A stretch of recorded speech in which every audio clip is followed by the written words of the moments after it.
here's a smartphone you didn't see coming. This is the Asus Zenfone 6, and it's one of the only phones where I actually got more and more excited the longer I spent with it. I just genuinely can't wait to show you what it can do. As well as a clear plastic case and the device itself. In the box you get a USB Type-C cable, you get an 18-watt fast charger, and you get a pair of above average looking earphones.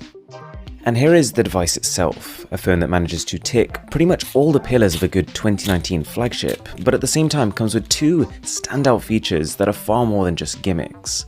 My first impression was positive. I don't think it's going to win any beauty awards with its squarish aesthetic, but the phone is encased in glass and definitely feels every bit as nice as the devices it's up against. So one thing I'm thankful for is that as well as doing a couple of crazy things which I'll come to, Asus has made sure they ticked the key boxes. It's using the Snapdragon 855 chip and up to 8 gigs of RAM, so it's up there with the most powerful phones in the world right now. You only have to look at Antutu for affirmation. It's about 30,000 points ahead of my Exynos-based Galaxy S10, and just behind the OnePlus 7 Pro. Oh yeah, and this phone is way cheaper, but I'll come to this as well. You've got that headphone jack, you've got stereo speakers on the bottom and the front, and it actually comes with a triple slot tray, so you can load 2 SIM cards at the same time as a micro SD card. Okay, so 2 features. This phone has 2 flagship features that I'd say are compelling enough reasons to want one. The first being this camera module. It flips around, but unlike other implementations that can switch between the front and the back, it's a motorized system designed to give you complete control over the angle, and this leads to some really cool outcomes. Motion tracking lets you pick an object, and the camera starts to follow that object to keep it in the center of the frame. It works like magic. You've never seen anything like it on a phone. On top of that, panorama shots get a bit of a facelift. Say you find a really tall building or an object, one tap on this button and the phone will automatically start panning upwards to capture the whole thing. Oh yeah, and the flip side of this is that you can do the same in landscape mode. The resulting resolution of these shots, 13,440 by 2048. Quite impressive. You can also use the volume keys to adjust the camera angle manually, but I do wish that the module had a constant acceleration. The actual motion is a little juddery, so that kind of restricts what you can do with it.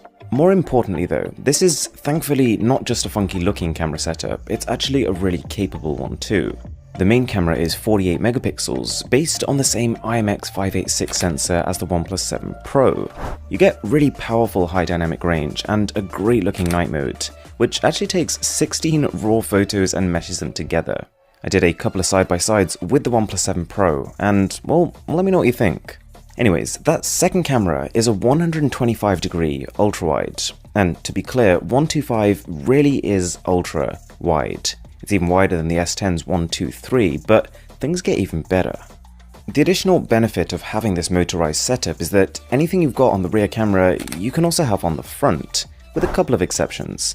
So that means you get the ability to take mega wide selfies, you get a laser focus system, which many phones' rear cameras don't have, and you can record 4K video at 60 FPS on the front. The quality blew me away. To give you an idea of the quality, this clip right here is being filmed on the phone's front camera in 4K resolution. Oh yeah, and you saw how stable that footage was, right? That's pure electronic stabilization. This phone doesn't have OIS at all, and yet it somehow pulls it off. Also, I'm not exactly sure how useful this is, but because you can stop this camera module at any angle, you can also use this phone's camera as a periscope. You could technically peer around corners, or even be looking down and seeing on your phone screen what's actually in front of you. You do miss out on a telephoto lens, but Asus have said that they'll be adding a 2x lossless zoom via a software update, but we will have to wait and see on that one. You also get this smart key at the top of the phone, which on one hand is a bit of a stretch to reach, but at the same time it's a completely configurable button. You don't see that very often. I've currently set mine to open the camera with 1 tap, but then with 2 taps I've made it open the camera and flip it around. The second headline feature this phone comes with is a 5000 mAh battery. So for some perspective, that's over 10% larger than the behemoth cell on the Galaxy S10 5G, which by the way also has a much larger display. And this is the kind of capacity where it's not a question of whether you're going to get through a day, but whether or not you can get through 2. It can reverse charge other phones with 10 watts of power, and it itself charges with 18 watts. Mind you, that's not super fast considering we've had phones like the OnePlus 7 Pro just launched with 30-watt charging, but there is a reason.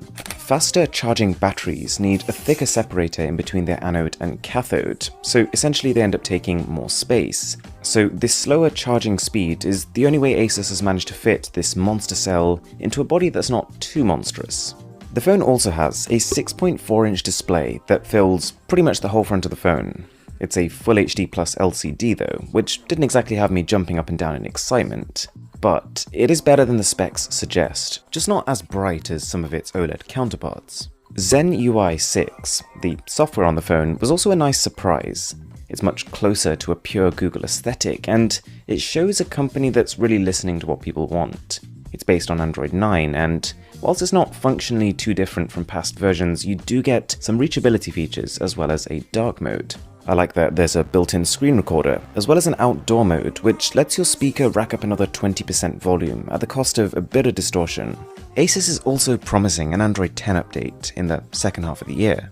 Okay, so a couple of other things worth mentioning about the Zenfone 6. To keep the costs down, there is no IP rating and no support for wireless charging. Neither are deal breakers for me, but still worth bearing in mind. The other thing is pricing, and right now I only have the price in euros, but it's going to start at $499. That's quite a bit cheaper than even the base standard OnePlus 7, the non-Pro model.